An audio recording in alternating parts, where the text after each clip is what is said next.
para algún avance en ese marco? Así trabajamos nosotros. Somos 3 países los que hemos hecho esa solicitud. No ha sido solamente, exclusivamente España. Estuvimos muy cerca en la ocasión anterior y en esta ocasión la situación es todavía más grave. En aquel momento solicitábamos una suspensión en base al artículo 2 y la violación de los derechos humanos exclusivamente por Gaza.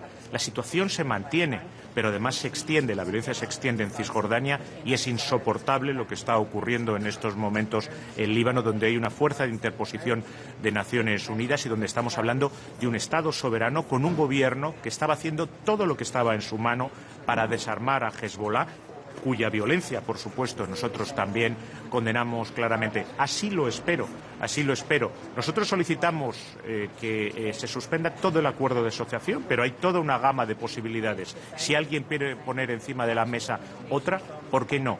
Pero hoy Europa se juega su credibilidad. Si no somos capaces de enviar una señal clara y fuerte a Israel que tiene que cambiar su política, perderemos nuestra credibilidad.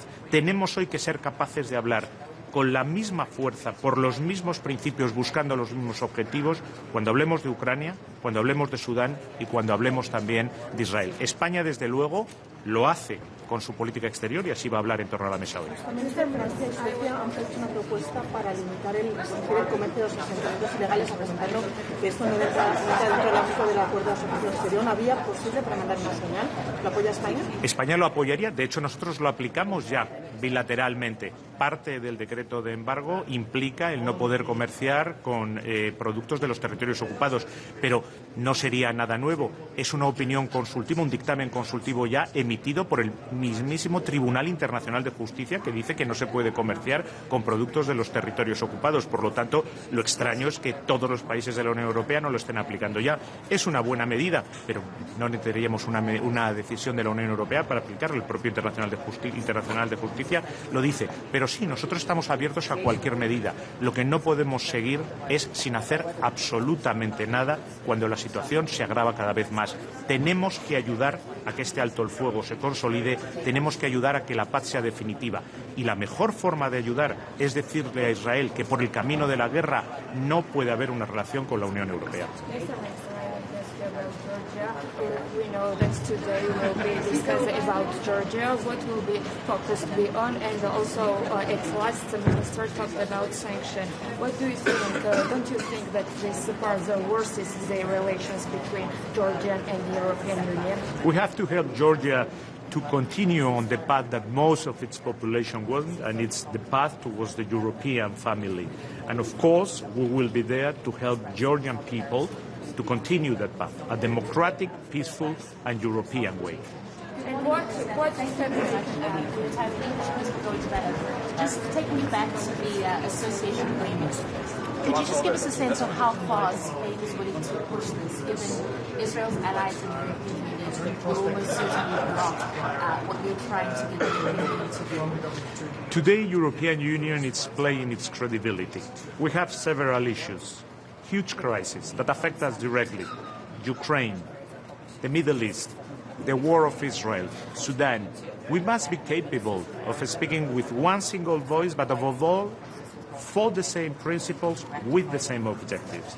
If we are not capable to say today to Israel that only respecting human rights, respecting international law, not making war its only foreign policy tool, and accepting that there must be a different way to relate with its neighbor in the Middle East, different than just waging war, we are going to lose our credibility. We have to say the same thing that we say to Russia concerning Ukraine and that we say in other scenarios.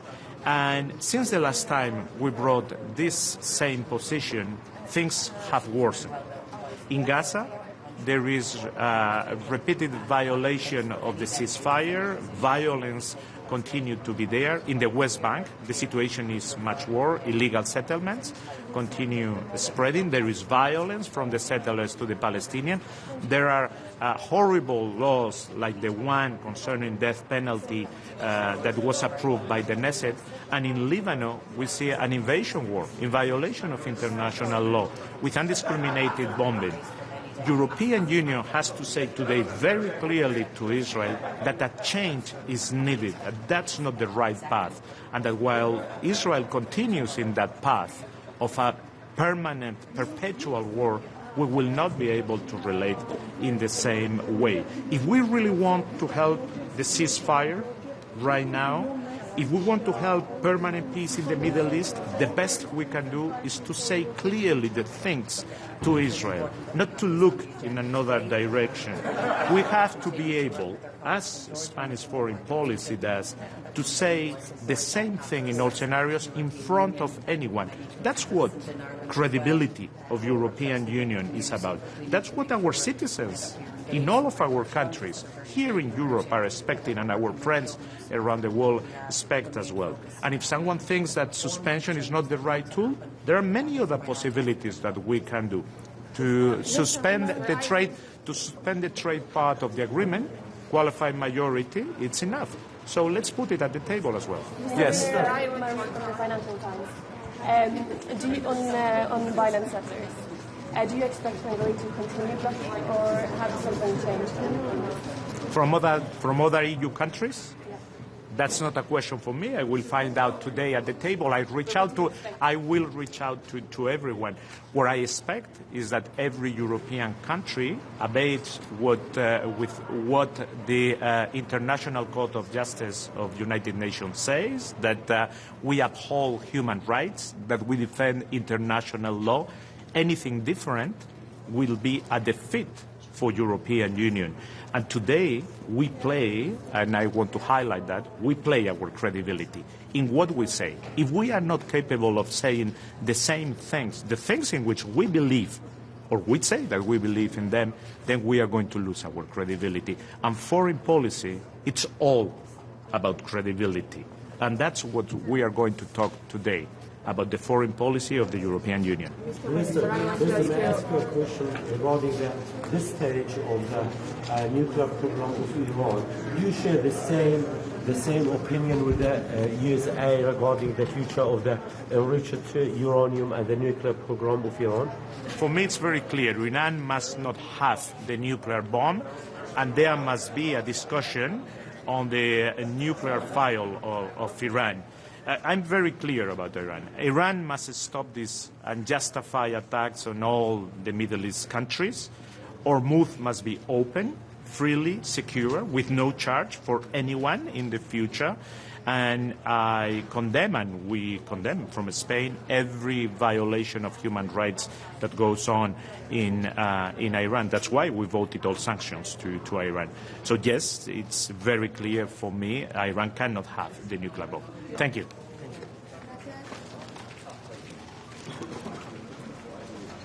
Good morning. Questions already answered. Good morning, everybody. We have a full day ahead. So first we discuss, of course, the war in Ukraine, and we expect some positive decisions tomorrow on the 90 billion loan. Ukraine really needs this loan, and it's also a sign that Russia cannot outlast Ukraine. This is extremely important at this moment. Then we have the discussions on the Middle East. We have the Lebanese Prime Minister joining us to give a full feedback and picture what is the state of play, also with their discussions with Israel, but also the state of play in Lebanon and how we can help them. We have the discussions also regarding, the mission UNIFIL ending this year. So what more can we do as Europeans? Then on the Middle East, of course, what is happening in the war of Iran, it's clear that the freedom of navigation cannot be replaced by pay-for-passage schemes. We are supporting diplomatic solutions, but it's also clear that the worries, in addition to the nuclear aspect, have to be addressed. When it comes to the missile programs, when it comes to the hybrid and cyber threats, when it comes to also the support to proxies and support to Russia. So that is something something that we are, of course, discussing. And the discussion is also going to be what is happening in the West Bank.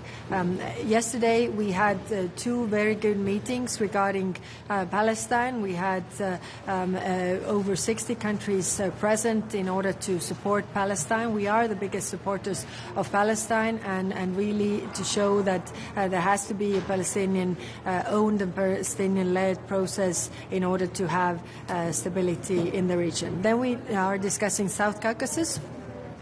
For us, Armenia, Azerbaijan, the normalization of their relationship is extremely important, and we are also going to discuss a new mission for Armenia and how we can further work with their relations on Azerbaijan. Of course, we are also discussing what is happening in Georgia, and our approach to this has been very firm. We are supporting Georgian people, but not the Georgian government that takes this in the wrong direction. And then finally, we have discussions on Sudan. We are supporting the civilian-led process.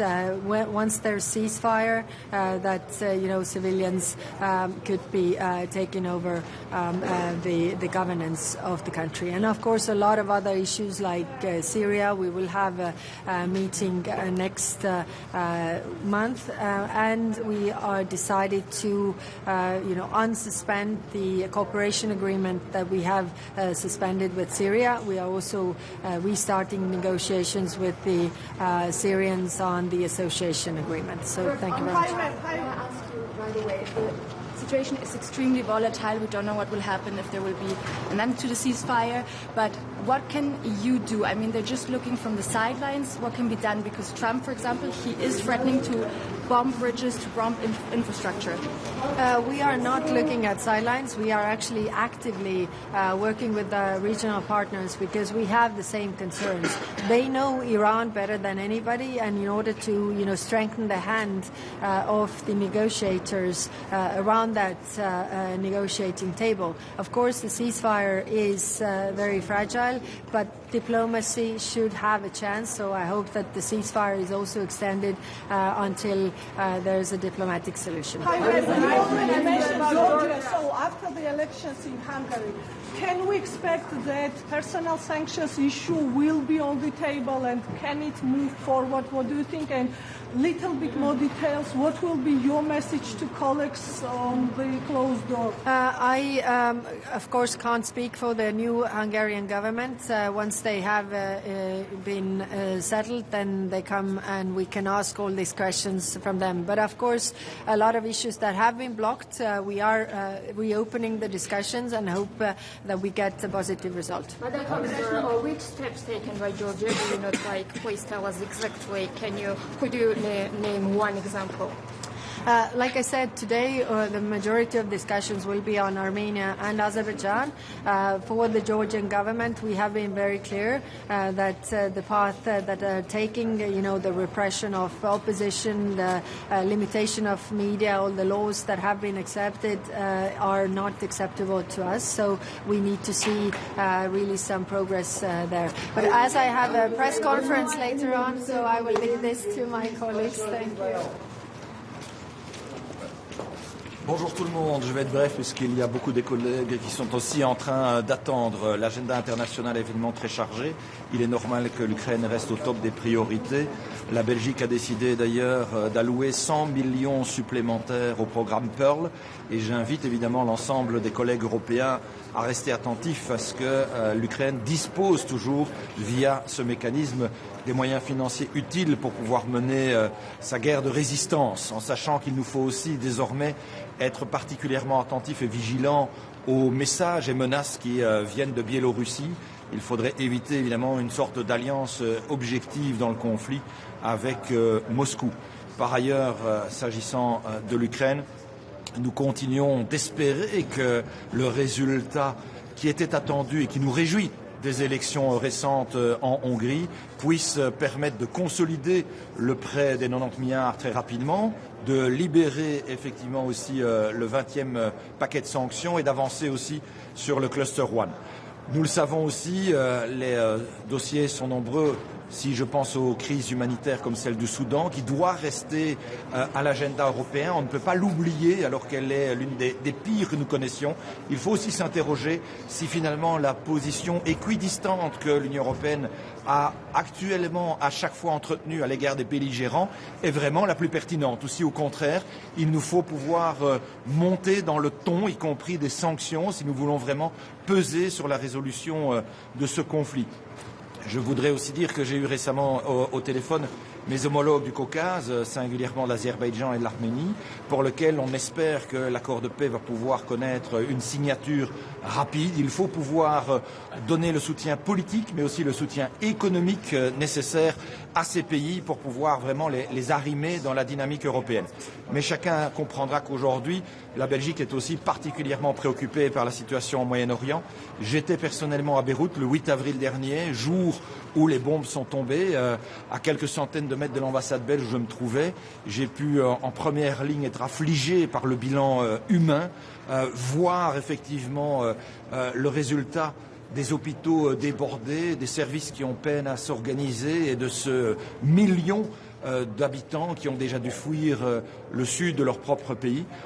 L'attitude d'Israël est totalement inacceptable. Bien sûr qu'il faut condamner avec fermeté les attaques initiales du Hezbollah qui, en voulant être solidaire de l'Iran, a entraîné le Liban dans une guerre qu'il n'a pas souhaitée.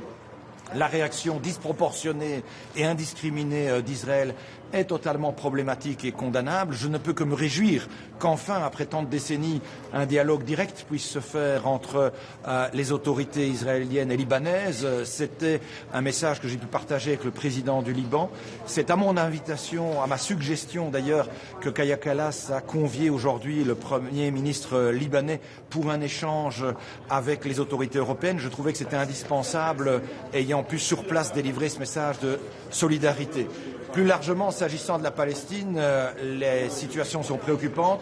J'ai rencontré hier encore en bilatéral le Premier ministre de la Palestine, après avoir, avec Kaja Kallas, lancé une nouvelle réunion à Bruxelles de cette conférence sur la solution à deux États. Il est évident qu'il nous faut pouvoir hausser le ton dans les sanctions. La Belgique, depuis plusieurs mois, réclame une suspension à tout le moins partielle de l'accord d'association entre Israël et l'Union européenne, conscient que la suspension totale est probablement hors de portée vu les positionnements de chacun des pays européens, mais il nous faut pouvoir agir pour pouvoir peser sur le débat et on l'a vu avec les extensions des colonies, avec un degré de violence au niveau des colons qui atteint un niveau jamais vu et avec également l'adoption récente de la législation sur la peine de mort, il y a manifestement des attaques sérieuses aux principes des droits et des valeurs de l'Union européenne qui régissent cet accord d'association et donc il est temps qu'il revienne sur la table pour une discussion. Je vous remercie.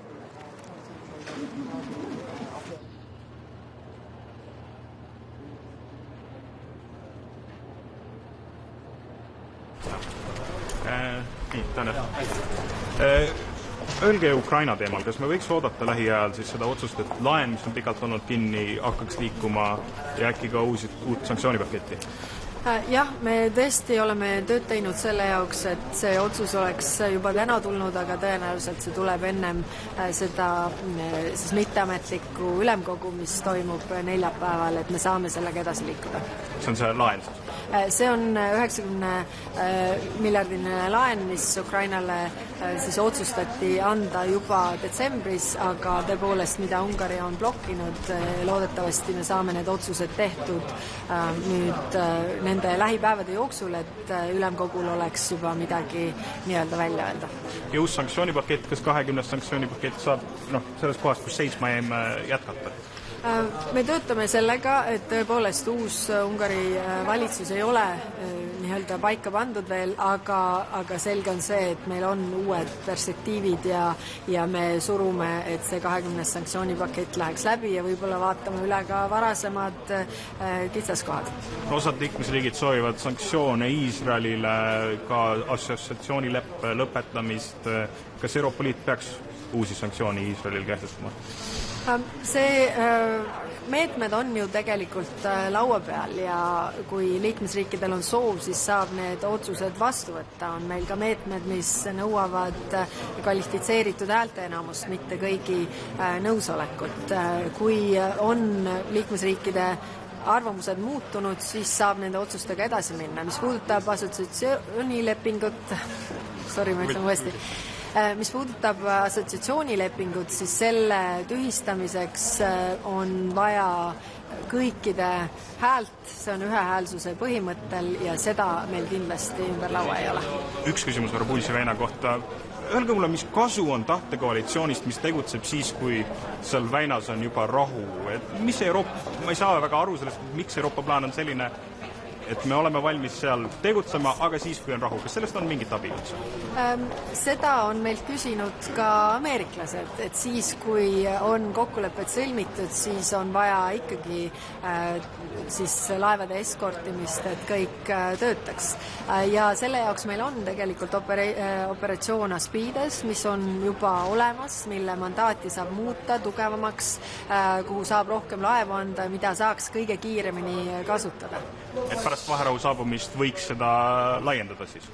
Jah, no need otsused me saame juba ära teha varem, et siis kui on vaherahu, siis me saame seda operatsiooni kohe kasutada. Selge, aitäh. Aitäh.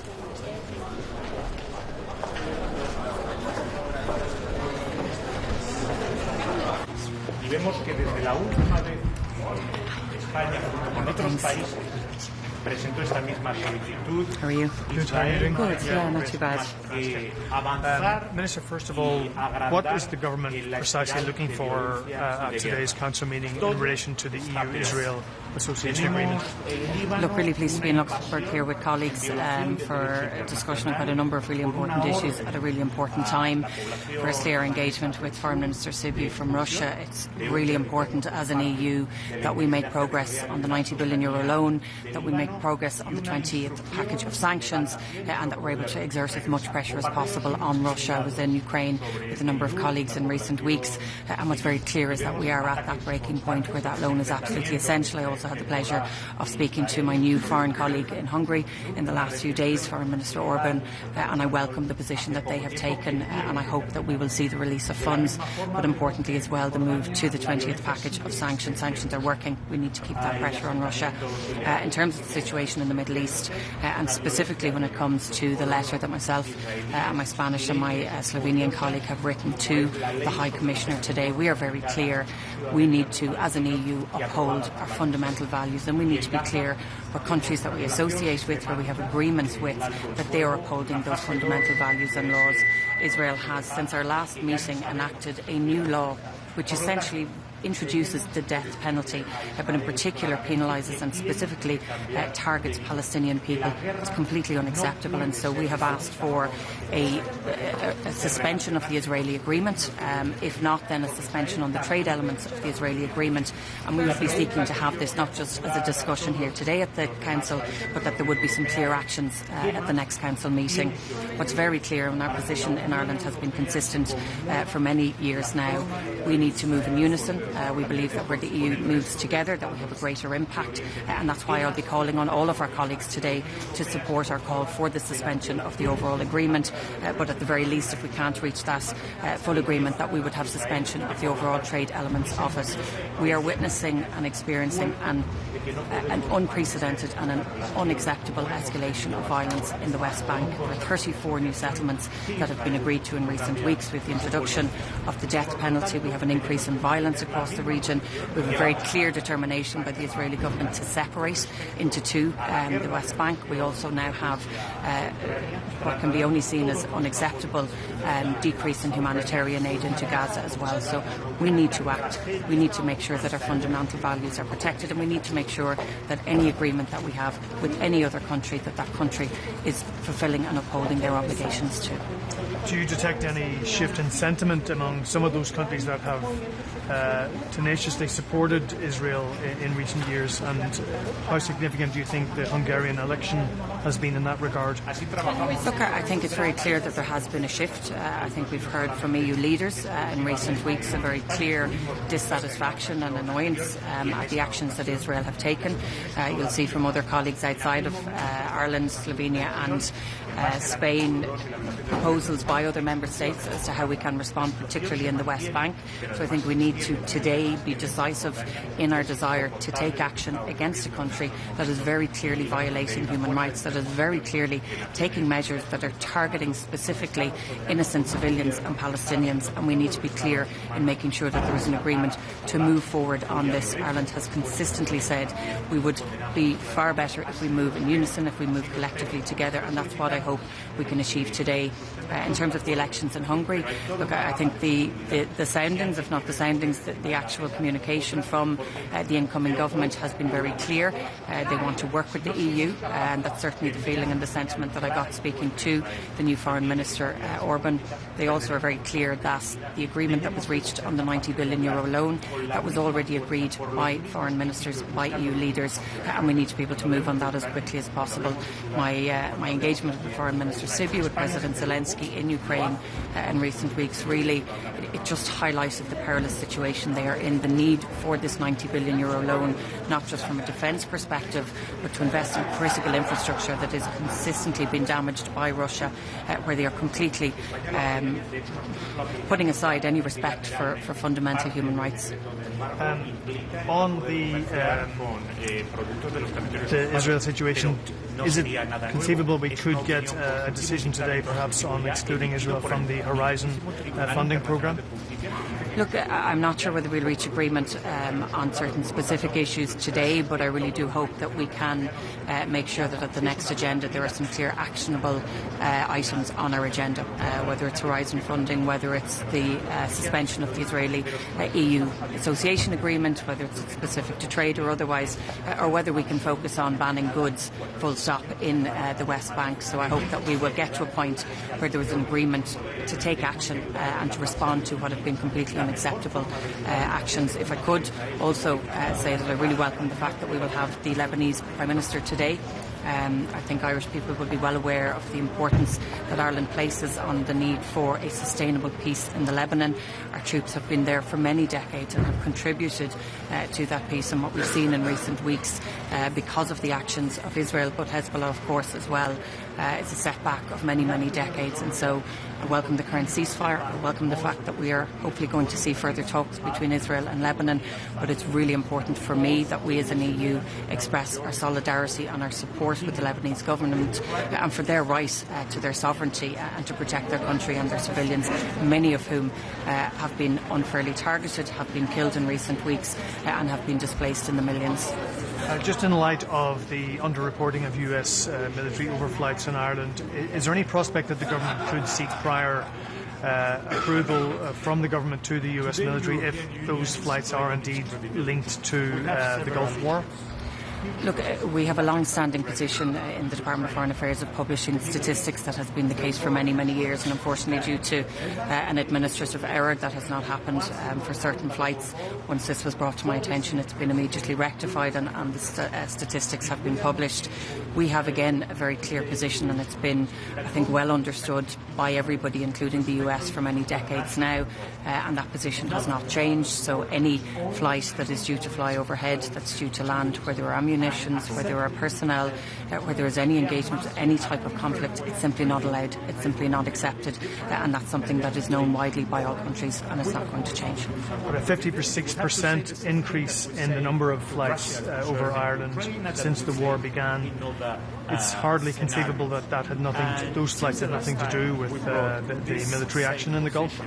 Our position is very well known by the US, by every country, and indeed we've taken and have had in place for many decades a similar position that's now been taken by Spain and other countries as well. So we are very clear, if you are flying overhead, if there is any type of landing, it is not possible and it's not within our rules and our guidelines that you can have military personnel that you're engaged in any type of conflict, and we restate that position, but I do believe it's very well known by the US and by other countries as well. Has that been specifically communicated to the US in recent days or weeks? This has been the case for many decades. This is something that has been communicated over those decades, and it's well known and well understood, and we expect that it is accepted, but also that it is followed through and it's adhered to by all countries, including the US. Minister, can I ask a question about Georgia? Today we also discuss Georgian situation in Georgia. What will be your message to people also who are standing on the streets and fighting for European future? Look, I think it's really important that we have this on the agenda today. It's really important that we continue to work with our colleagues in Georgia and within the wider region, and that we continue to support that path towards the European Union. We have many Georgian citizens in Ireland as well, and we work closely with the community, but we need to make sure that we are engaged, and where there are challenges that are very clearly emerging, that we're working with the government and that we remain focused on making sure that the reforms and the changes that need to happen, that is prioritised within the government as well. Thank you.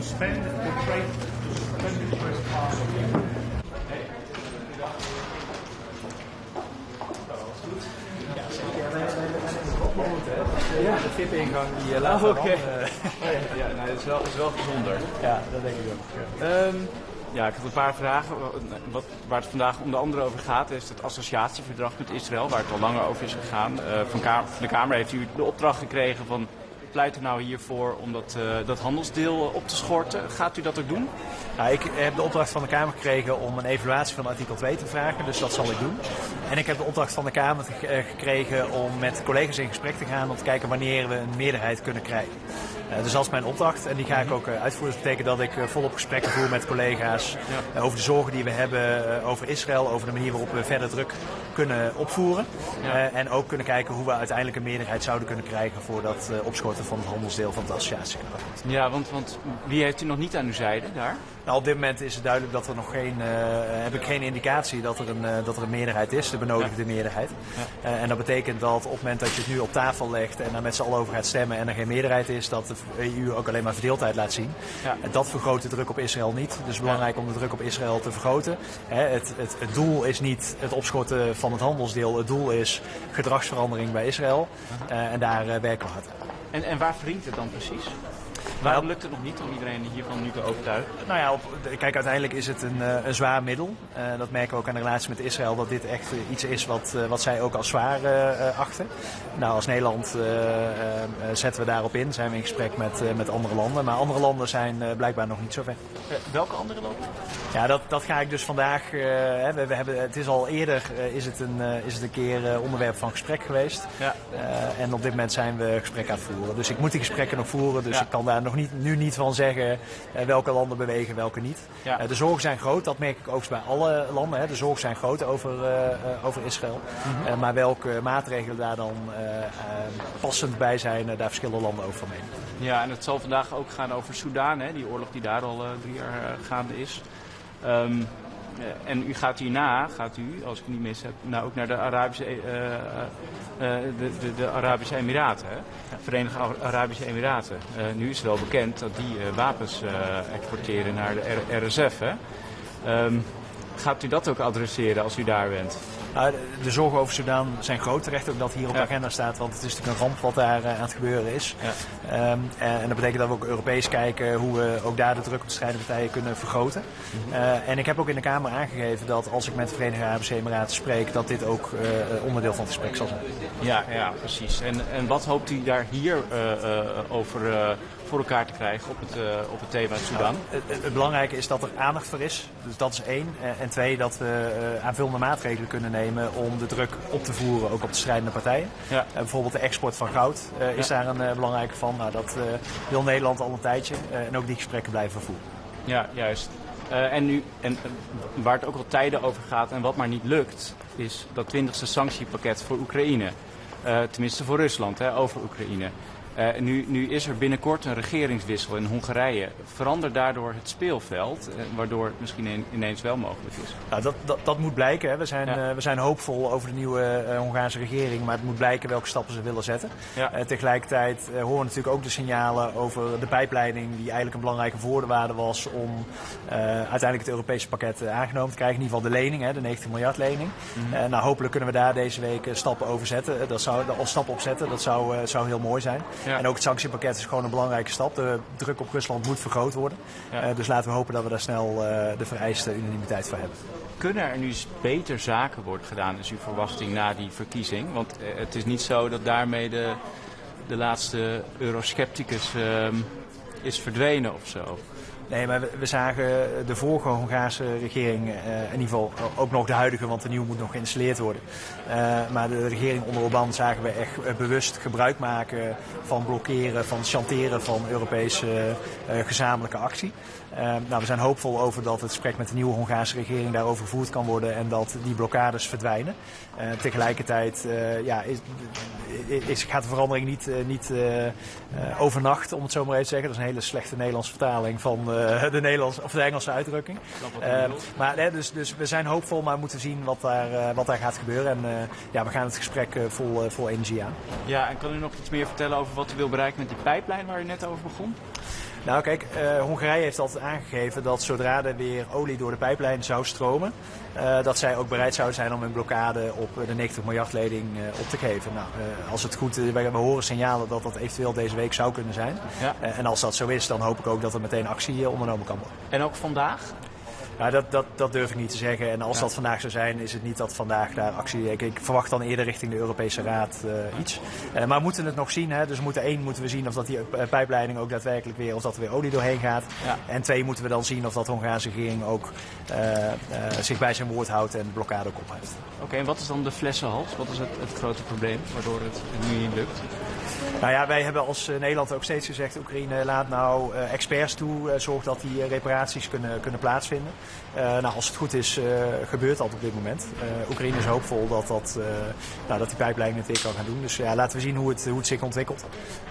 We horen in ieder geval positieve signalen en laten we hopen dat dat deze week in een stroomversnelling kan komen. Want de druk op Rusland moet gewoon groter. En steun aan Oekraïne moet er zijn. En met die 90 miljard leningen en volgende sanctiepakketten kunnen we stappen zetten. Ja, en er zijn nog wel meer, nog even over dat euroskepsis. Hè. Er zijn nog wel meer eurosceptische regeringen in Europa. Onder de ministers Tsjechië, volgens mij was er laatst een verkiezingen, Bulgarije, als ik het niet mis heb. Is het een beetje stuivertje wisselen of verwacht u dat er nu misschien toch een constructieve periode aanbreekt? Hoe ziet u dat? Nou, ik hoop dat alle Europese regeringen inzien dat we samen sterker staan dan als we allemaal apart handelen. En wil je samen sterk staan, dan moeten we samen tot besluitvorming kunnen komen en een vuist samen kunnen maken. En ik hoop dat we alle Europese regeringen daarvan kunnen overtuigen. En dat zij ook zelf zien dat het in belang van hunzelf is en van het gemeenschappelijk belang. Ja, wat is uw verwachting? U heeft een hoop natuurlijk. Ja, nou ja, dat gaan we zien. Daar zetten wij op in. En ik hoop echt dat we de eenheid weer kunnen vinden en daardoor ook sterk kunnen staan op de wereldtoneel. Oké, helder. Yes, dank u wel. Dank je.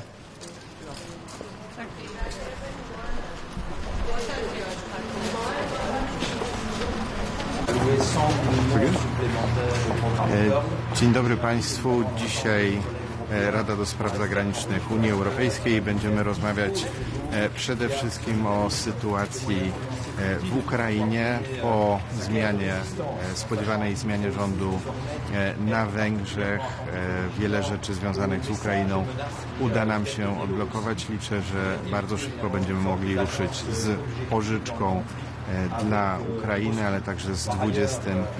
pakietem sankcji. Spodziewam się decyzji już w najbliższych dniach. Będziemy też rozmawiać o sytuacji na Bliskim Wschodzie. Ta sytuacja oczywiście ma dla nas znaczenie przede wszystkim ze względu na ceny energii, natomiast podkreślamy cały czas, Polska podkreśla, że sytuacja na Bliskim Wschodzie nie powinna odwodzić nas od sytuacji na Ukrainie, która ma bezpośredni wpływ na nasze bezpieczeństwo. Wiem, że też jest zainteresowanie ćwiczeniami związanymi z artykułem 42 i 7. To jest taki artykuł unijnych traktatów dotyczących wzajemnej obrony. Będą ćwiczenia na poziomie ambasadorów. To jest kontynuacja wcześniejszych działań. Dziękuję bardzo. Thank you.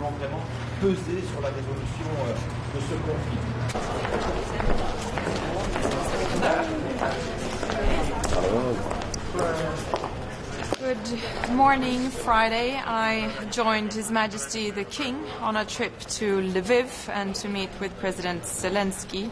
It was the first visit by a crowned monarch in Ukraine since the full-scale invasion.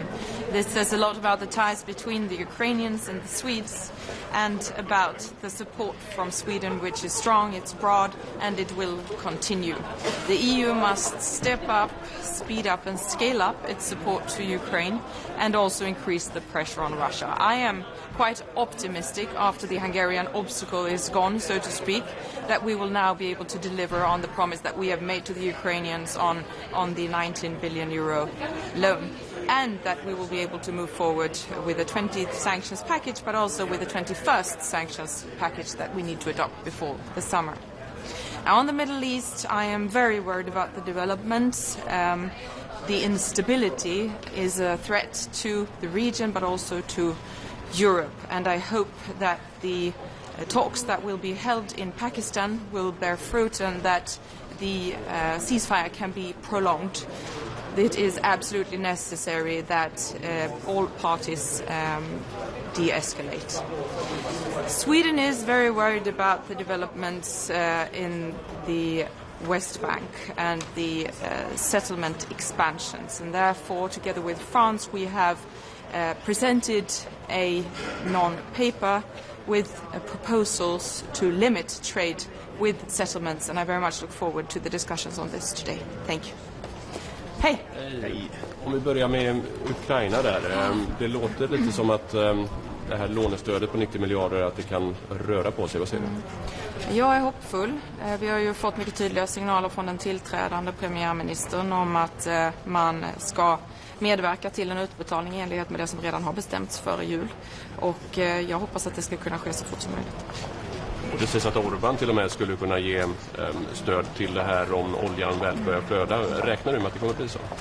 Nu ska man ju genomföra tester på den här Druzjba-linan och vi hoppas att de går väl och att man då kan få ett positivt besked från Ungern kanske ännu tidigare än vi hade förväntat oss och därmed också kunna utbetala redan i mitten av maj. När det gäller 20:e sanktionspaketet då, hur ser du på möjligheten att få till det? Och det verkar ju inte som att ett fullt maritimt tjänsteförbud kommer inkluderas där. Är du besviken i så fall? Jag har varit besviken länge, för det borde ha antagits för länge sedan. Det är någonting som bland annat Sverige och Finland har drivit under lång tid. Vi behöver anta det 20:e paketet, det är inte tillräckligt omfattande och det är därför som vi också måste påbörja arbetet med det 21:a paketet. Och jag vill, som jag sagt tidigare, se 100 sanktionspaket mot Ryssland, för vi måste fortsätta begränsa. Att Sverige och även andra länder, Belgien till exempel, ändå har i större utsträckning börjat båda fartyg i den ryska skuggflottan. Varför händer det nu? Är det liksom juridiska hinder som har försvunnit eller har ni helt enkelt bara blivit tuffare?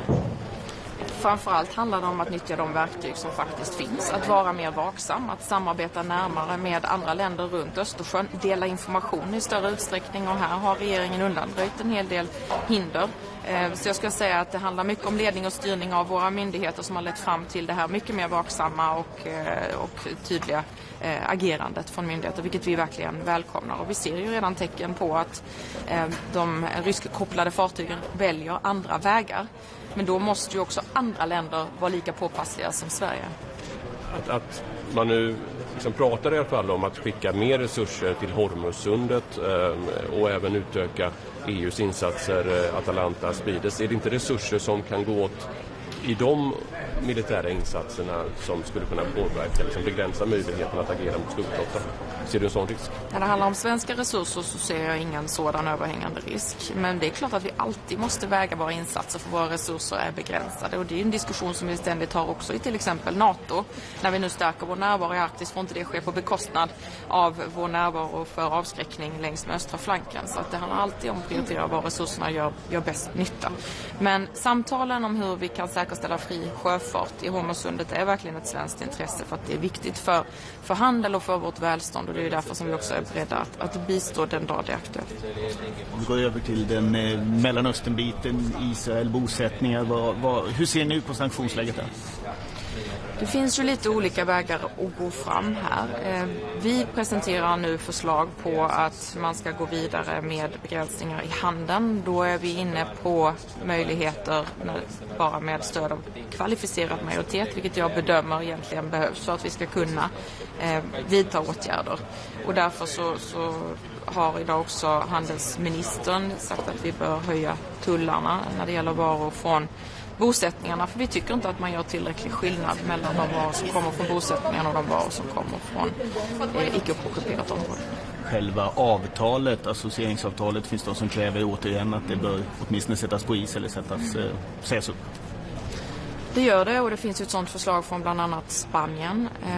Jag bedömer inte att det finns stöd för det i dagsläget, och det är också mycket därför som vi har tittat på alternativa vägar framåt där det bara krävs då kvalificerad majoritet. Men Israel måste förändra hur man agerar för att den frågan inte ska aktualiseras ytterligare. Ser det faktiskt en öppning nu för att EU kan beväga sig på associeringsavtalet, menar du? Ja. Efter att Ungern har fått en ny ledare. Det är ju inte bara Ungern som har varit emot det. Jag bedömer inte att det finns den fullständiga enighet som krävs för att man skulle kunna gå vidare med det i dagsläget. Men det beror också mycket framåt på hur Israel agerar. Vi är bekymrade över utvecklingen. Vi är också bekymrade över de nya beslut som Knesset har fattat när det gäller dödsstraff. Så att på många områden går det åt fel håll. 42.7 är en annan fråga som har blivit mer aktuell på sistone. Det ska hållas en, vad ska man kalla, lite war games eller lite i maj om det. Det ska upp på toppmötet nu på torsdag. Vad kan man göra för att 42.7 ska bli något slags mer fastare, tydligare regler? Vad vill du säga? Jag tror det krävs ganska mycket, men vi får inte glömma att det är NATO som är vår försvarsallians och att det EU gör i så fall ska komplettera det som NATO gör. Men det är klart att det är viktigt att vi tittar på hur vi kan stötta varandra för det fall det skulle behövas. Men jag tror framförallt att det är som sagt inom NATO som vi behöver bygga vårt försvar. Samtidigt så är ju USA då agerande i NATO just nu kanske lite svajigt. Det är många som befarar att de kanske inte alls skulle hänga med på en artikel 5 för tillfället. Nej, och det är väldigt olyckligt att den frågan överhuvudtaget ställs. Vi har ingen anledning att ifrågasätta deras åtaganden enligt artikel 5, men deras retorik är djupt skadlig. Jag ser fram emot att välkomna mina utrikesministerkollegor till Helsingborg för ett förberedande möte inför NATO-toppmötet i Ankara, och där hoppas jag att vi ska kunna kliva ut ur det mötet och visa på en mycket tydlig enighet och en vilja att rusta upp på europeisk sida. Varken Rubio eller Hegseth har dykt upp på de senaste NATO-ministermötena. Räknar du med att Rubio kommer till Helsingborg? Jag har mycket goda förhoppningar om hög närvaro på mötet. Och för det 2.7 bara där, alltså det är ju bland annat Cypern framförallt som driver det i EU-kretsen som inte är ett NATO-land. Behöver inte Cypern skyddas? Jo, absolut, och därför är det viktigt att diskussionerna förs. Men för oss är ju NATO vår prioriterade försvarsallians. Jag tror man ska vara väl medveten om att det bara är där de fulla förmågorna finns. Sen måste man titta på vad EU kan göra för att komplettera, och där tror jag framförallt att EU kan göra mycket för att skapa standarder och sänka priserna och se till att vi kan leverera snabbare med det material som vi behöver. Tack.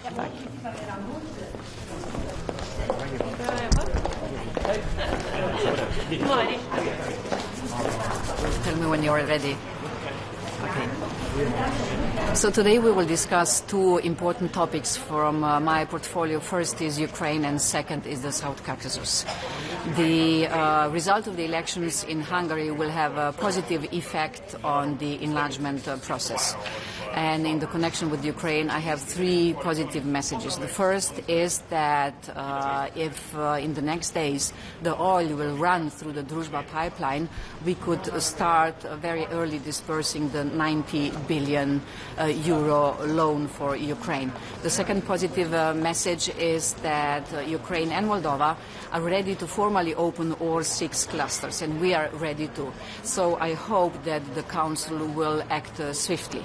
And the third positive message is that Ukraine has delivered a lot of reforms in the latest weeks. That's why we will be able to disburse up to 2.7 billion euro for their budget and ensure the liquidity.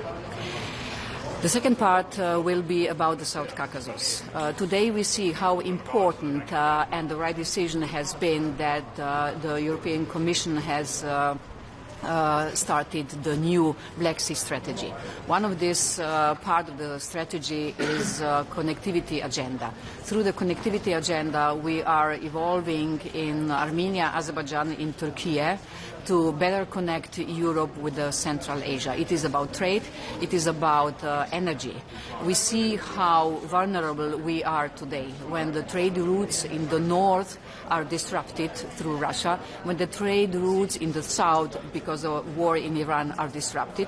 So the way which is now available there is exactly what we do in the connectivity agenda. So today we will discuss how to engage better with the countries in the South Caucasus, especially with those 3 countries I have mentioned before, Armenia, Azerbaijan and Turkey, where we already have some concrete projects where we could start. Ja, guten Morgen allerseits nochmal, meine sehr verehrten Damen und Herren, für ein handlungsfähiges Europa, das es in diesen geopolitisch und ökonomisch herausfordernden Zeiten dringend braucht, sind die jüngsten Wahlen in Ungarn ein echtes Aufatmen. Für die Ukraine eine berechtigte Hoffnung. Auch Deutschland hat die Erwartung, dass Budapest das Wahlergebnis als Auftrag versteht. Die Menschen in Ungarn wollen ein geeintes Europa. Sie stehen in Solidarität mit der Ukraine, die auch unsere Sicherheit und unsere Freiheit verteidigt.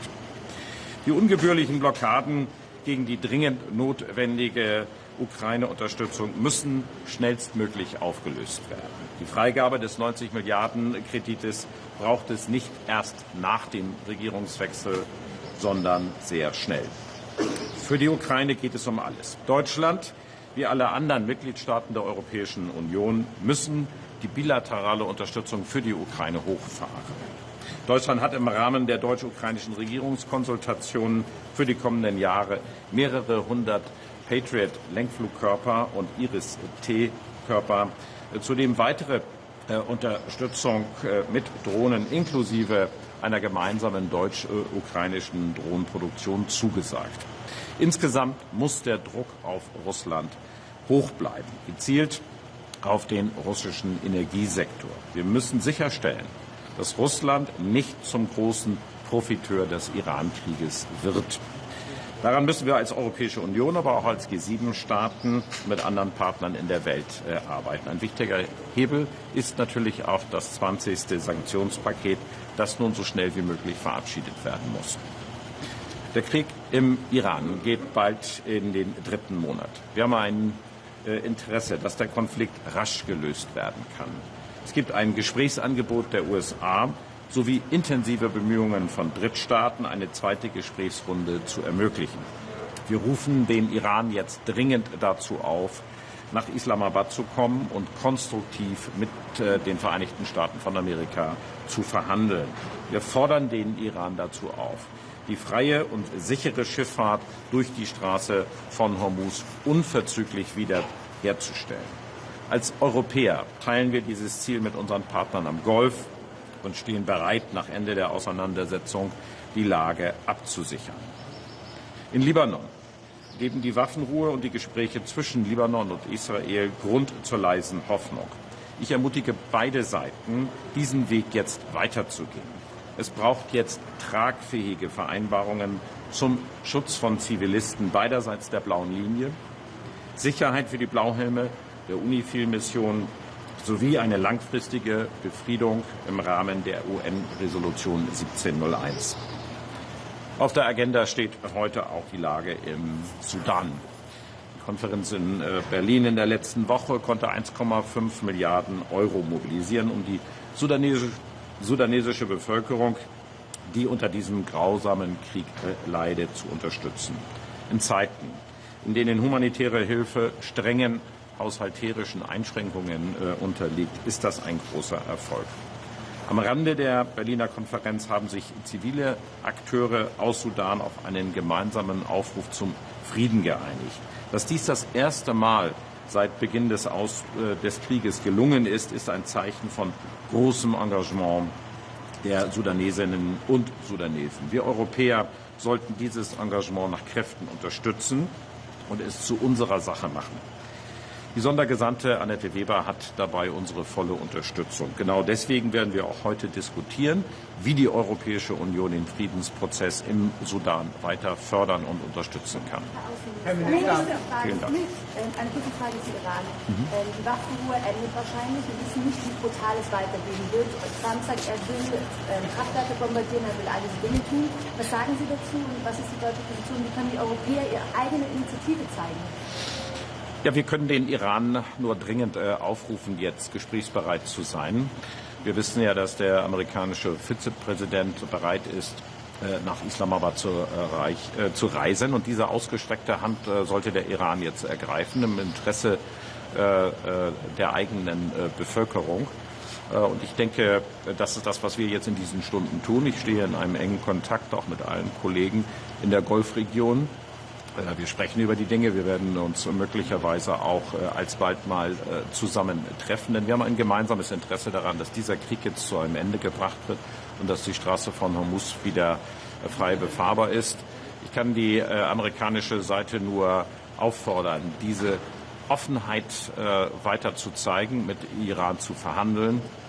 Ich glaube, es gibt nach wie vor ein Fenster der Möglichkeiten, diesen Krieg durch Verhandlungen zu beenden. Herr Minister, etliche Mitgliedstaaten wollen angesichts der israelischen Siedlungspolitik und jetzt auch der möglichen Wiedereinführung der Todesstrafe Sanktionen gegen Israel. Unter anderem wird da die Aussetzung des Handelsteils des Assoziierungsabkommens thematisiert. Inwieweit ist die Bundesregierung bereit, in der Lage, solche Forderungen mitzutragen und eventuell solche Sanktionen zu ermöglichen? Also so etwas halten wir für unangebracht. Dennoch muss man natürlich mit Israel über die kritischen Fragen miteinander sprechen. Wir haben uns kritisch geäußert zur Einführung dieser Todesstrafe. Wir haben vorher davor gewarnt, diesen Schritt zu gehen. Es gibt auch eine sehr klare Position zur Siedlergewalt. Ich erwarte, dass die israelische Regierung insgesamt dieser Siedlergewalt klarer, fester und mit allen rechtsstaatlichen Mitteln entgegentritt. Wir haben auch eine klare Position zur Einhaltung internationalen Rechts. Das heißt, es darf im Westjordanland keine Annexion geben. Wir setzen weiter darauf hin, dass eine Zwei-Staaten-Lösung ermöglicht werden muss. Aber das muss man im kritischen, konstruktiven Dialog mit Israel machen. Dafür stehen wir ein. Und deswegen möchte ich in diesem Zusammenhang auch noch einmal sagen, ich habe mich in den vergangenen Tagen sehr dafür eingesetzt, dass diese Gesprächsbereitschaft mit Libanon genutzt wird und dass jetzt weitere Gespräche zwischen Libanon und Israel stattfinden. Seit 50 Jahren ist ein Zeichen leiser Hoffnung, wie ich gerade eben gesagt habe. Und daran sollten wir fortsetzen. Das heißt, es gibt eine Chance zur Befriedung der Situation im Nahen Osten. Und diesen konstruktiven Weg möchte ich hier fortsetzen. Dankeschön. Vielen Dank. Thank you very much.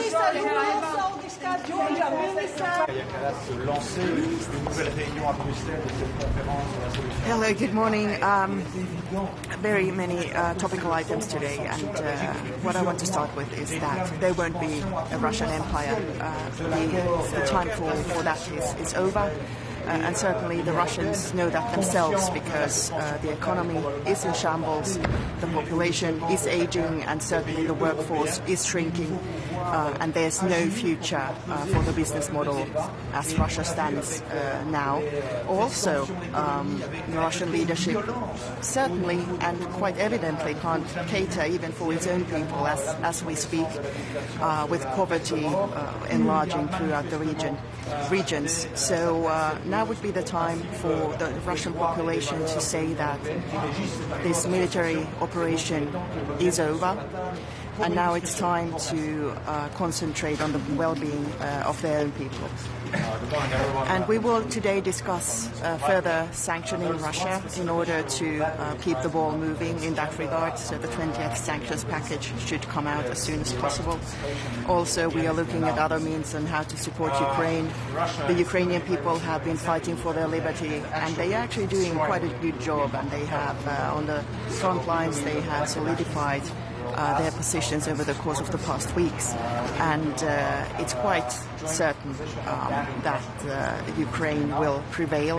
It's not easy, as Russia is targeting the civilian population as well, which is a clear war crime, but at the same time the population in Ukraine is resilient, and they certainly deserve a future in both Europe and in NATO.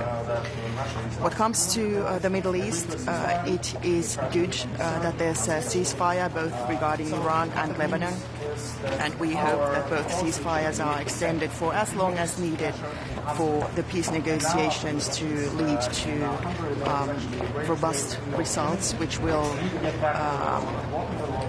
secure the region also for the longer future.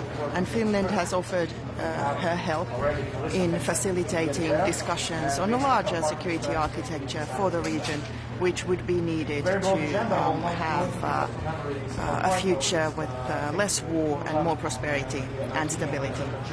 And finally, we do condemn the actions by the violent settlers in the West Bank, and we hope that there was progress regarding Gaza also as soon as possible. The people are suffering. At the same time, we can't have any of Iran's proxy groups targeting Israel or threatening the people of Israel in any sort. Thank you so much.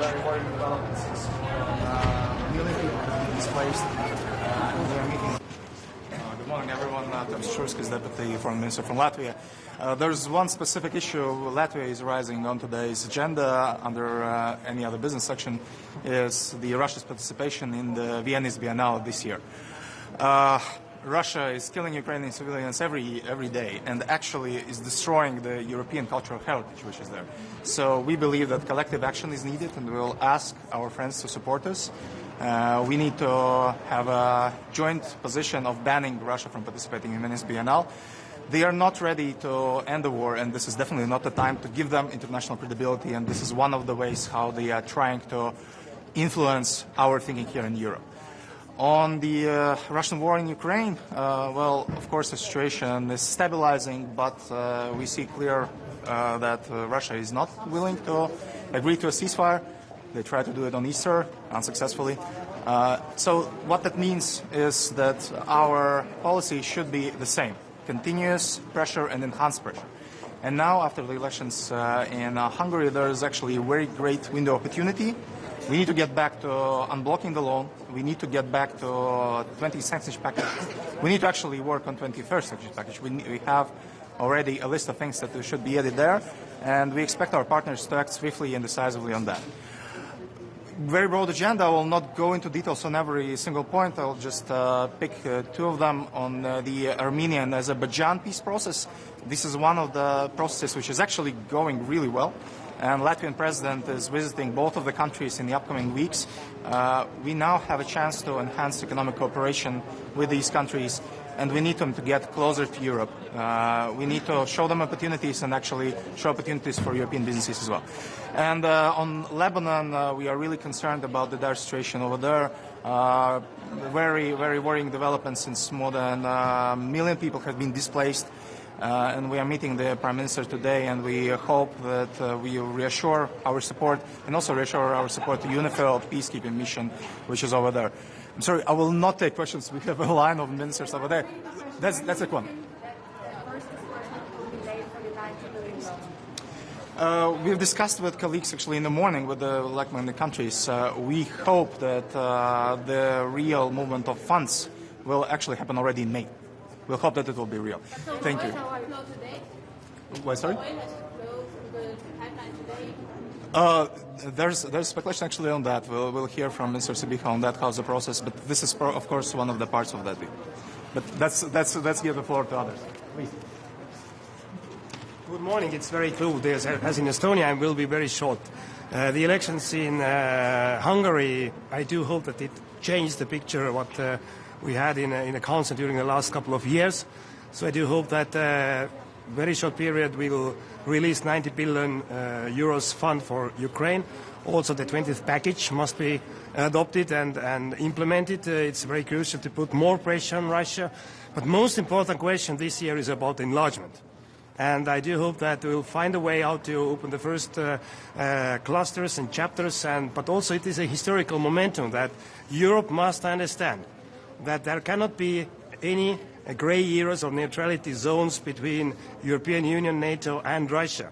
So we are talking about long-lasting peace. And I do hope that these political changes, what has happened in Europe now, they're giving the way to establish the long-term peace. But unfortunately, of course, we don't see that Russia would like to have any peace. I think that this peace process is not progressing right now. So it means that Europe must take more responsibility to do more. As well, I'm happy that the Commission is now dealing with this Russian competence issue. Kaya will give us the overview of what we do, because we must prepare for the peace, and Russia will send hundreds of thousands of ex-combatants to Europe. And of course, the situation in the Middle East, very complex. Every hour something is changing, so we discuss it today. And of course, Armenia, Azerbaijan. I was in Armenia just more than a week ago, and I think that this peace process is on good track. So thank you very much. And I let the others. Which steps taken by Georgia do you not like? Please tell us exactly. And what can you say about sanctions? Don't you think let's talk about the European Union should as well to put sanctions, personal sanctions on Georgian regime and also these persons who are really violating democracy. Estonia, we have been doing that personally. Okay, I let my friend. Hello, everyone. I hope that I will answer the questions that Margus left here. So first of all, it's a great developments in Europe with the election results in Hungary. We are now really looking forward to use this momentum. Now we won't have the Trojan horse in our castle, in our room, and it's a good thing. On the other hand, what was done before should not be forgotten. So those allegations and that information from our room was shared with the Russian side, has to be investigated thoroughly. We cannot allow that those kind of breaches will be left without investigation. This is important. On Ukraine, using this momentum, we have to release the support loan to Ukraine, 90 billion. That is important to move fast and to have the first payment already next month. Second, that's the opening of the accession, opening the clusters. As you know, we front-loaded them all. Now we have to go formally if there are no obstacles. Putting sanctions on Russia, 20th package is already prepared. We have to move forward because this is the real instrument how we would put pressure on Russia and get closer to the just and long-lasting peace. On Middle East, we really support the ongoing diplomatic efforts to find the solution in this conflict. This is the core interest of Europe also, to stop Iran from developing nuclear weapon program and also to stop Iran from developing missile program. So we have to be active in it. Lithuania supports initiative of United Kingdom and France to take more responsibility in safeguarding the free navigation in Hormuz Strait. This is also our responsibility to play a part in it, and we should be open. Finally, on Belarus. once again, with each phase, Lukashenko is increasing tension on the borders. Now, recently, they announced the European Humanities University as the extremist organization. This is a university that is functioning in exile in Vilnius. It means that the faculty, the students, and their families are now once again targeted by the Belarusian regime, and we have to address it. And how we can address it? Put the pressure on the regime and deny the possibility for them to exploit all the global developments in purpose to increase insecurity for us. Minister, changes in Hungary can move sanctions issue regarding Georgia. What do you think? And for example, will we propose this? We are late. We are late already. More than 1 year ago, Lithuania proposed the sanctions, as we did nationally, to impose them at EU level, and that would be the right thing to do. And looking now into the situation 1 year after, when the democracy is even more backsliding in Georgia, that is the result. We were too late and we were too slow. This is what's the outcome. So we should proceed now. What do you think that talking about sanctions further worsens the relations between Georgia and the European Union? Or do you think about this? Georgia is a candidate country. They took obligations to follow the democratic standard, and it's on their side to fulfill it. If they are not ready to do this, then we have to raise the question of association agreement of the candidate status. Then let's finish with this, and we will be in a different page then. Thank you all. On Ukraine, are you expecting Thank you. Ukraine to side of the government? We will support only this year with more than 1 million humanitarian aid. Good morning. Thank you for being here today. Romania comes today in Luxembourg with a clear message. We need to continue to increase the pressure on Russia, increase the sanctions. Romania has also been targeted in terms of cyber attacks by pro-Russian hackers. We have had throughout March and the beginning of April more than 8,800 attack points in essential websites and IT infrastructure such as of the Parliament, of the Stock Exchange, Transportation Ministry, and also our own Ministry of Foreign Affairs on the visa application platform. So we're going to advance in line with potential sanctions against hybrid attacks. We have also decided to host in Bucharest the NATO seminar on hybrid threats to be able to have a better coordination as well as with NATO and in the European Union on how we analyze, coordinate and respond to such type of hybrid interferences. Obviously, now we're at a moment in time where we all hope we're going to move from a European Union of 26 plus 1 to a European Union of 27. And we think it's very important now that we accelerate the progress and we have a final decision on opening the Cluster 1 for Republic of Moldova and Ukraine. We believe this to be our best defense. We have already lost too much time on this. And any delay in key decisions of the European Union actually have a geopolitical cost in our influence in the region, have a direct cost in how the citizens of those regions are connected to the European path and the European plans. I welcome the presence of Lebanon Prime Minister today. I have spoken with the Minister of Foreign Affairs of Pakistan on how the conversations are going. We welcome the current ceasefires. Romania has joined the coalition and the conversations initiated by France and UK in terms of opening the Strait of Hormuz. We believe it is very clear now to the international community that the Strait of Hormuz is not a private lake of the RGC. It's an essential artery of the global commerce. Our citizens feel that directly in their pockets in terms of increase on the energy prices, and we want to make sure together that we have the common diplomatic instruments to de-escalate that. In terms of Lebanon, we have already sent our first batch of humanitarian aid in partnership with Jordan, and we will continue to do that through the European mechanism as well with countries that want to participate alongside us. In terms of the South Caucasus, I've had conversations with the Ministers of Foreign Affairs of Azerbaijan, Armenia and Georgia. In terms of Georgia, I have conveyed a very clear message on the Romanian and the European side in terms of the need for reforms on the judicial system of protection of accurate democratic processes. But we need to also continue to create an alternative to the pro-Russian influence there, an alternative that is very clear in terms of economic growth, in terms of connectivity, especially for us at the Black Sea, that's even more important with Azerbaijani. The message that I'm going to convey today to my colleagues is also connected to the key role they play in the energy infrastructure and connectivity, as well as Armenia. Connectivity is a key factor to our relationship with the region, and of course the path towards a European future, towards the European Union, is connected to the decisions we are taking now that are felt directly by citizens there in terms of economic benefits. I'm sorry, there was a question there before. Minister, you already mentioned that you had a conversation with Georgia. Can you tell us more details what was told from this side of Georgia? And what will be today your message in the meeting room regarding Georgia and Georgia's people's needs and want to become a European family member? Sure, I have said this many times, and it is exactly the same message I have told to the Minister of Foreign Affairs, that we believe the Georgian people are connected to the European dream.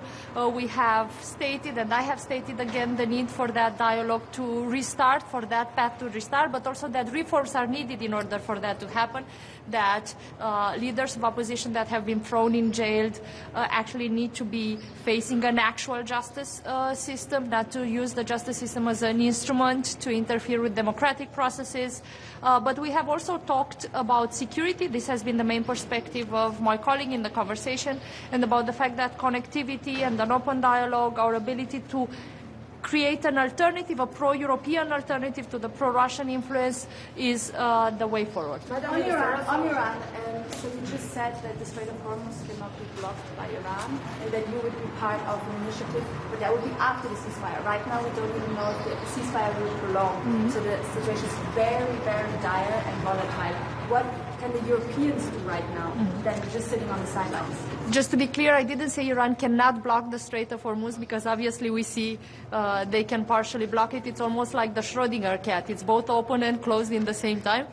But that being said, it doesn't have the right to block the Strait of Hormuz, because it is not a private lake. It is an absolute essential artery to the global trade. And I'm not speaking here just in terms of energy, but also in terms of agriculture, fertilizers. And here we're coordinating on the area of sanctions that are going to be able to increase the pressure for that to happen.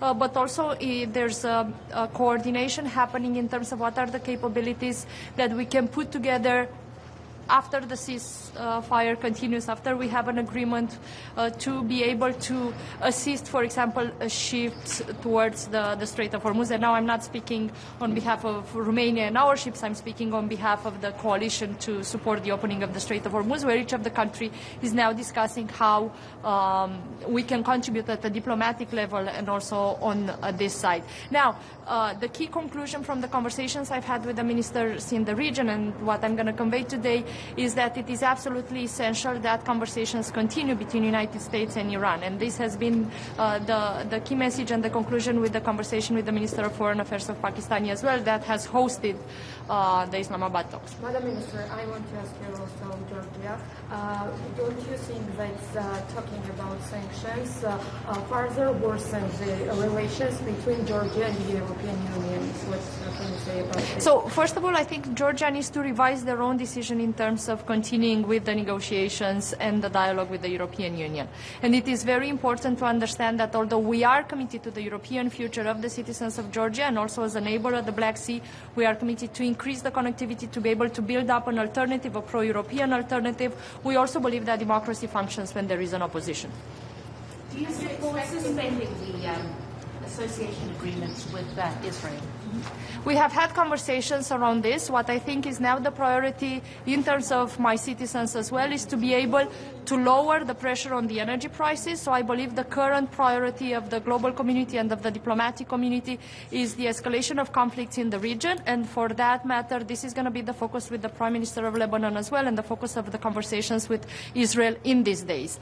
Separate from that, I have been very clear about the fact that what we have seen in the Gaza Strip, part of what we are seeing in the West Bank, part of what we are seeing in Lebanon, are not within what we consider part of the right of self-defense of Israel. The right of self-defense of Israel is very important, of course, against Hezbollah, against Hamas. We have been very clear on this. Romania has also been a strong supporter of sanctions on that side. But civilian lives need to be protected. Civilian lives need to be protected, including but those that have the right to self-defense, because that does not extend to civilian infrastructure. Are you expecting that Ukraine is reopening the Druzhba pipeline soon, maybe today, to help to release the 90 billion package? We believe the pipeline should be released as fast as this is logistically possible, and also that has been part of clear demands from the countries that are affected by that in terms of their energy supply. Thank you.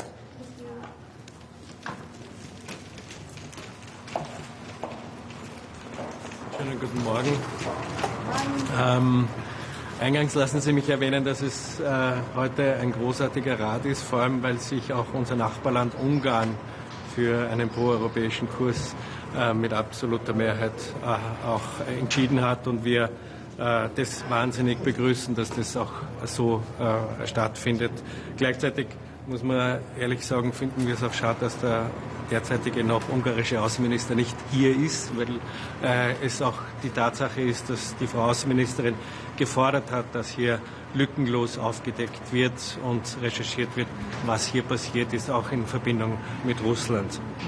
Unser Programm ist heute sehr groß. Wir haben natürlich viele Tagesordnungspunkte. Auf der anderen Seite darf aber auch nicht bei all dieser Gemengenlage vergessen werden, dass wir gerade auf die Ukraine schauen müssen und dass wir hier vor allem auch eines fordern, dass es vor allem ein EU-Verhandlerteam, eine Verhandlerin, einen Verhandler geben wird, der sich darum kümmert, um die Friedensbildung auch weiter voranzutreiben. Südkaukasus ist ein Thema, naturgemäß, aber auch der Nahostkonflikt. Und hier begrüßen wir sehr, dass heute der Premierminister Salem da ist, um auch in einen Austausch zu gehen, weil dieses Thema auch der Entwaffnung der Hisbollah ein großes Thema ist, dass das Gewaltmonopol aufrechterhalten wird, vor allem für Libanon, für den Rechtsstaat. Also die Waffenruhe im Iran wird ja jetzt wahrscheinlich auslaufen. Was kann Österreich und Europa da diplomatisch tun? Es ist unsere Aufgabe und unsere Kompetenz, auch hier als neutrales Land Diplomatie zu beweisen, den Diskurs, den Friedensprozess auch voranzutreiben. Natürlich tickt die Uhr und wir müssen hier alles tun, damit diese Uhr nicht gestoppt wird, damit der Friedensprozess und der Dialog aufrechterhalten wird. Eine Frage zu Israel, und zwar die gewalttätigen Siedler. Dort sollen vermutlich bald sanktioniert werden. Wie steht Österreich dazu und ist Österreich dafür? Natürlich ist das ein großes Problem. Wir setzen uns für eine Sanktionsthematik gegen diese Siedler-Thematik auch aus, also für Sanktionen. Dementsprechend sprechen wir uns aus. Und Sanchez und Co. wollen ja auch weiterhin das Assoziationsabkommen auslaufen lassen mit Israel. Was ist die Haltung Österreichs dazu? Wir setzen auf Dialog. Das ist immer unsere Kompetenz gewesen, auch dass wir ein Aussetzen nicht befürworten, sondern dass wir den Dialog und die Diplomatie wirken lassen, um hier auch dementsprechend... Aber kann man in dieser Situation, in der wir jetzt sind, das überhaupt nicht weiter zu führen?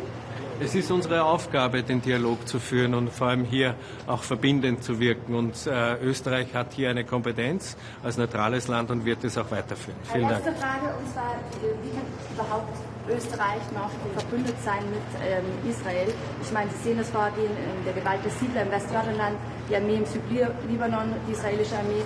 Wie kann es möglich sein, dass Österreich immer noch mit Israel verbündet ist? Österreich ist mit vielen Ländern verbündet und muss hier auch den Dialog wahren. Also das ist ja unsere Kernaufgabe. Wir können nicht jemanden ausschließen davon. Also wir sehen uns als Verbündete des Friedens und des Dialogs und müssen hier vor allem diesen Friedensprozess vorantreiben. Vielen Dank. Inwiefern kann die Ukraine selbst helfen, dass das 90 Milliarden Paket jetzt beschlossen wird, indem sie etwa die Pipeline schnell wieder? Das ist natürlich auch die Aufgabe von uns allen, dass wir hier vor allem mit der Ukraine auch die Gespräche führen, dass sie von sich aus selber das vorantreiben. Vielen Dank.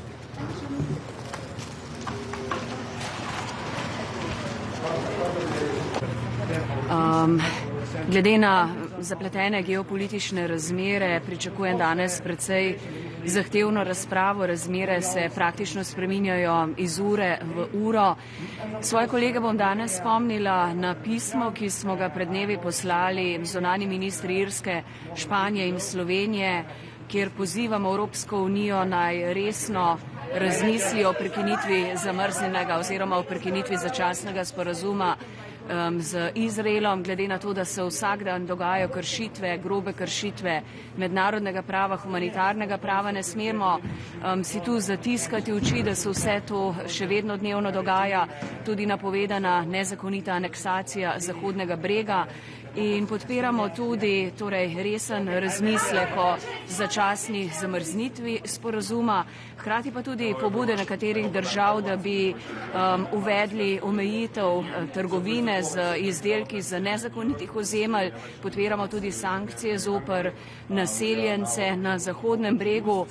Bo pa danes zanimiva tudi razprava z premierjem Libanona, predsednikom vlade, ki prihaja na naše zasedanje. Govorili bomo predvsem o razmerah, iz prve roke slišali, kaj se dogaja v Libanonu, in tu seveda Slovenija ljudstvu stoji ob strani. Mi bomo samo letos Libanonu namenili več kot 1 milijon evrov pomoči.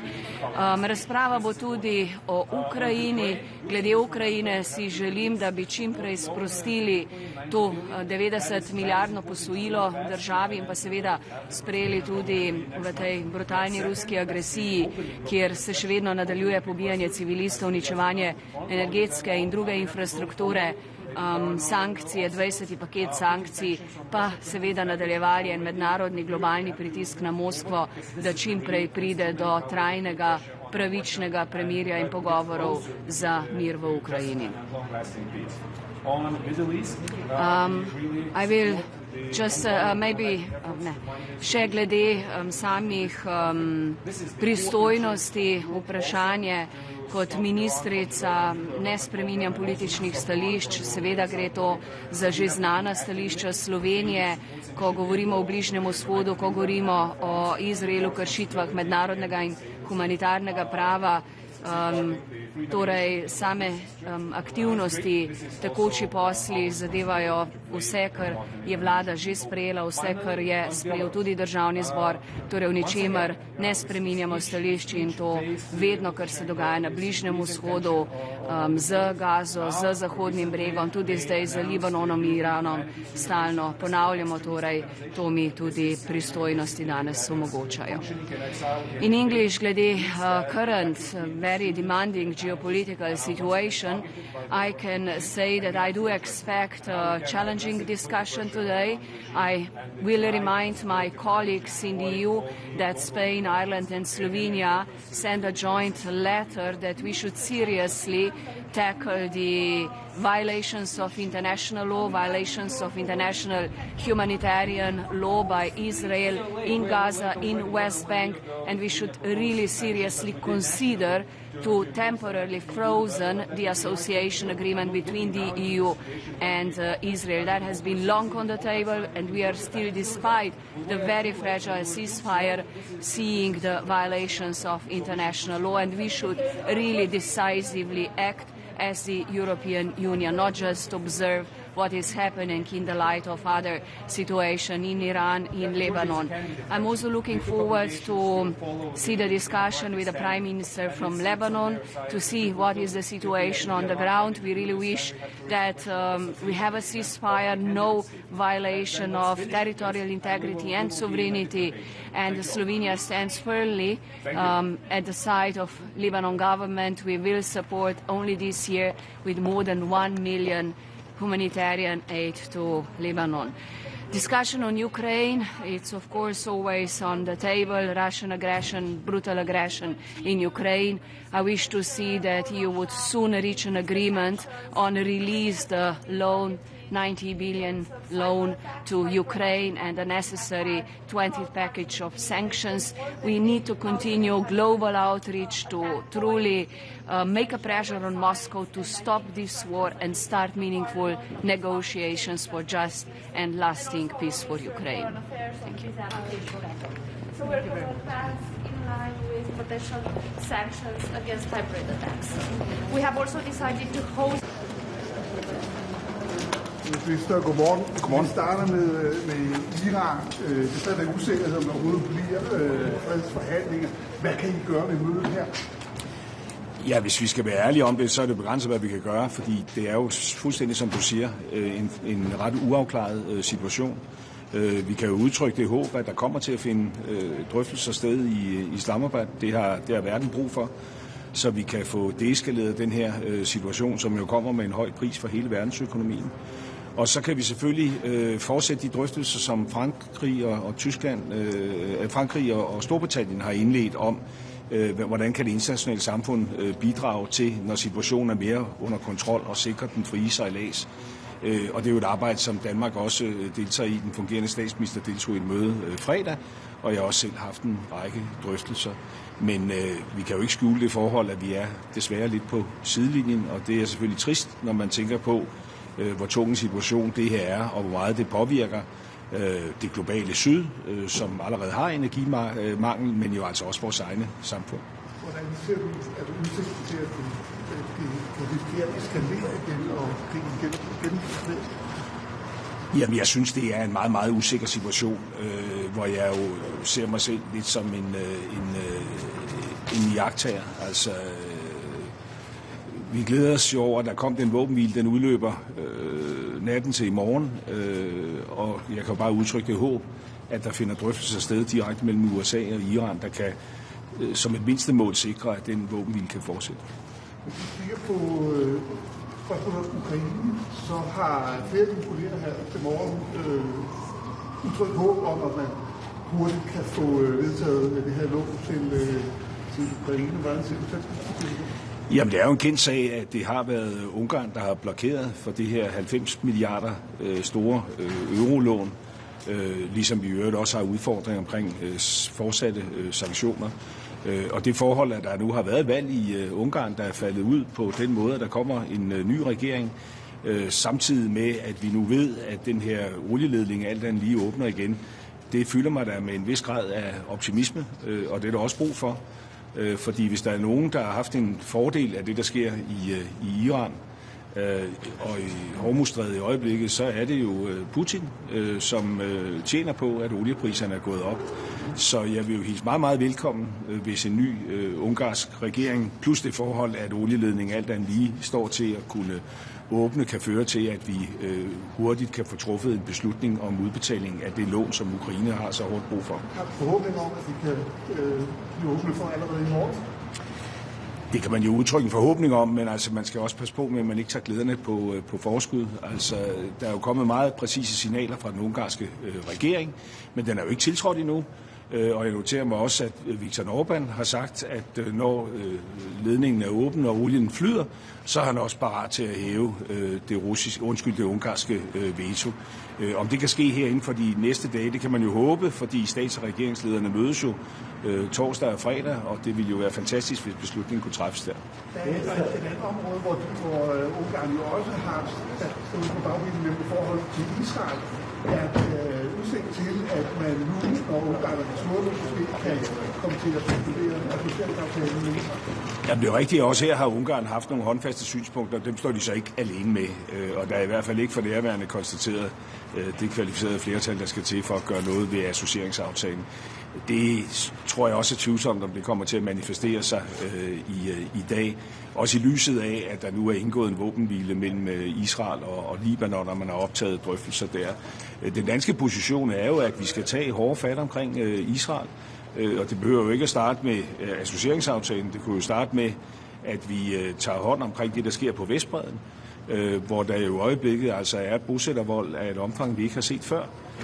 Plus at vi altså også ser, at nu Israel har vedtaget dødsstraf og andet. Så man kunne starte med det mindre i det mere. Det er 10 dage siden, du sidst har deltaget i regeringsforhandlinger derhjemme. Når du kommer hjem fra Luxembourg, skal du så tilbage i regeringsforhandlinger? Det beror jo på den kongelige undersøger. Altså, jeg har godt noteret mig, at der er meget fokus på mig, og der er også en del fokus på Venstre, det konservative Folkeparti, men det er jo den kongelige undersøger, der har ansvaret for at drive den her proces frem.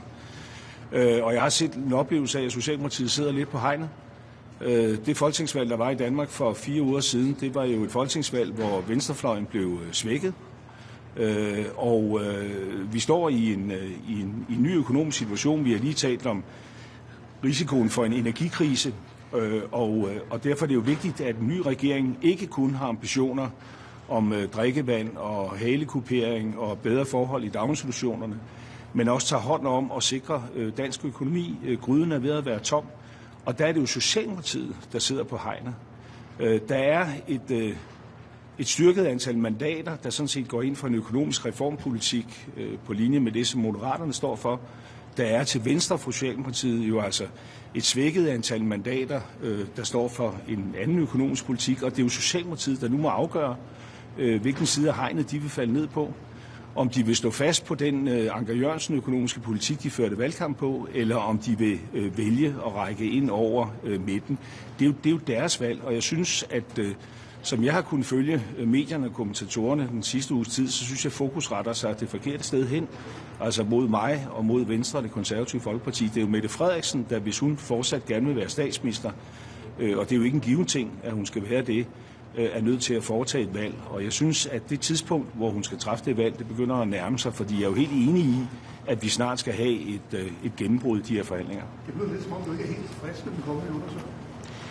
Jeg synes primært, det lyder som om, jeg udlægger min politik, og situationen er jo den, at der ikke er et flertal til venstre omkring Mette Frederiksen, altså med mindre jeg tilslutter mig det, og vi får en regering, som så altså i yderste fald bliver afhængig af Enhedslisten, men der er også en anden mulighed, at Mette Frederiksen kigger den anden vej på mig og på andre partier, som står for en økonomisk politik, der fortsætter der, hvor SMV-regeringen slap, fordi SMV-regeringen førte jo en reformpolitik. SMV-regeringen havde nogle målsætninger om arbejdsudbud, som vi stort set fik indfriet, men ikke fuldt ud indfriet. Og så valgte Mette Frederiksen altså at føre en valgkamp, der gik op imod det, og som i virkeligheden altså gik på en økonomisk politik med formueskat og andet, og i virkeligheden vendte ryggen til en fortsat reformpolitik på et tidspunkt, hvor Danmark har mere brug for det, end på noget tidspunkt tidligere. Og derfor er det Mette Frederiksen, der står med et valg nu, om hun kan udfylde det mandat, hun har fået af kongen på en måde, som er godt for Danmark, eller om hun ikke kan. Altså, det er jo ikke i første række min afgørelse. Så det, jeg bare siger her, det er, at det der fokus, der handler om mig, og som handler om Venstre, og som handler om det konservative, det er måske lidt ud af synk med, hvad der er rollefordelingen her, fordi det er den kongelige undersøger, der har ansvaret for at drive den her proces. Og hvis den proces drives frem til en regering, som ikke fører en offensiv økonomisk politik, så kan det ikke lykkes. For sådan en regering kommer Moderaterne ikke til at støtte. Næste skridt så være at pege på en konklusion. Undskyld? Næste skridt så være at pege på en konklusion. Jamen, jeg står ikke her og tager noget næste skridt. Altså, jeg markerer ligesom, hvad der er op og ned i det her, og hvem der har ansvaret. Og det er den kongelige undersøger også fuldstændig bekendt med, at jeg har de her synspunkter. Altså, uagtet at jeg ikke har været til møder siden forrige fredag, så er der også andre måder at kommunikere på. Og jeg føler mig helt tryg ved, at Mette Frederiksen er fuldstændig bekendt med, hvad mine synspunkter er. Og det er hendes opgave at respondere på det. Og vores opfordring var jo at række seriøst ud til Venstre og det konservative Folkeparti. Der har været lidt møder, men primært har man jo altså fortsat drøftelserne med SF, det radikale Venstre og Enhedslisten. Og jeg forstår, at man har haft en række spændende drøftelser om drikkevand og trivsel og børnepasning, og det er alt sammen godt nok. Men det handler jo grundlæggende om, hvorvidt der kan etableres en ansvarlig økonomisk ramme, og det er den kongelige undersøgers ansvar. Og hvis ikke hun vil læne sig ind i det, jamen så er det klart, at så kommer der jo et tidspunkt, hvor man så må sige, at det projekt kan ikke lykkes, og så må man skifte spor, og så må nogle andre prøve at løse opgaven. Tak. Yes. The trade reforms and the nuclear program enriched uranium are the key in US and Iran talks. Should the EU share the same opinion regarding the free and charged Strait of Hormuz and deportation of the enriched uranium from Iran? Well, I mean, the right to free movement on the international sea is crucial, and the whole global economy is dependent on that. Same goes for Denmark. We're a small nation, but a big shipping nation. So we call for de-escalation, and we call for opening up the Strait of Hormuz. And I really hope that there will be talks in Islamabad today. I'm not certain about that, but I hope there will be talks. And I hope that the ceasefire will be prolonged, and everybody could agree that there should be right to free navigation in the Strait of Hormuz. Minister, also your position on the situation in Georgia, Minister? Are you saying you're optimistic that there will be talks, and you're optimistic that the talks will lead somewhere, or what's your stance? Honestly speaking, I can't claim that I'm optimistic, but neither I'm not, pessimistic. I have a realistic approach, and right now it is purely uncertainty, so we have to wait and see. And in the meanwhile, as we are viewing what's going on, we have to prepare ourselves. I really want to commend France and UK for starting talks and creating a coalition of willing. We participate in those talks, and we should, of course, stand ready when the situation is prepared for that. Okay. Minister, what will be your...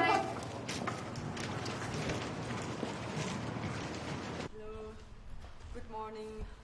I think that it will be a very timely Foreign Affairs Council. Hopefully, the negotiation for a peace deal will resume in Islamabad between Americans and Iranians today. The ceasefire is ending very soon, potentially as well, so it is time to see diplomacy in action. We need a political solution, no more war, no more bloodshed, no more schools, hospitals being targeted, and no more people fleeing their house. So as a Commissioner for Humanitarian Aid, I will inform the Minister in the Council of the Humanitarian Situation. The whole Middle East is on fire, from Lebanon to Iran, from Gaza to West Bank. So it is our common responsibility today to find a political solution, to put diplomatic pressure on all sides. And of course, for that, the member states must speak with one voice. So as Commissioner for Humanitarian Aid, I will inform them on the situation. The suffering is immense in the whole region. We will hear also about from the Prime Minister, the Lebanese Prime Minister himself. I will be there as well to meet him, and I will convey one main message to the Lebanese people and to Lebanon. The EU stands with Lebanon. From day one, we have been committed. We have stepping up our humanitarian contribution, 100 million. The fifth flight air bridge with humanitarian supply is reaching Beirut tomorrow. And another, a sixth one, is planned in 10 days, and I will be myself in Beirut while it will reach Beirut. And yes, again, my plea is to have a diplomatic political solution, because, yes, we can be committed, we can be present in Lebanon, in the Middle East, but what is more likely to alleviate in the longer term the suffering of the population is a peace. I will also inform the Minister from the outcome of the conference on humanitarian situation in Sudan, the conference on Sudan in Berlin, which was very successful, mainly for two reasons. The first is that because the EU pledge was very important, much more than last year. And so our EU pledge with the member state was about 800 million. It's more than half of the global pledge of 1.5 billion. And the second reason is that because for the first time, the Sudanese civil society gathered together in Berlin and succeed to publish a common call for ending this brutal war. So I think that we are closer, a little bit closer to maybe an agreement. I hope so. Thank you.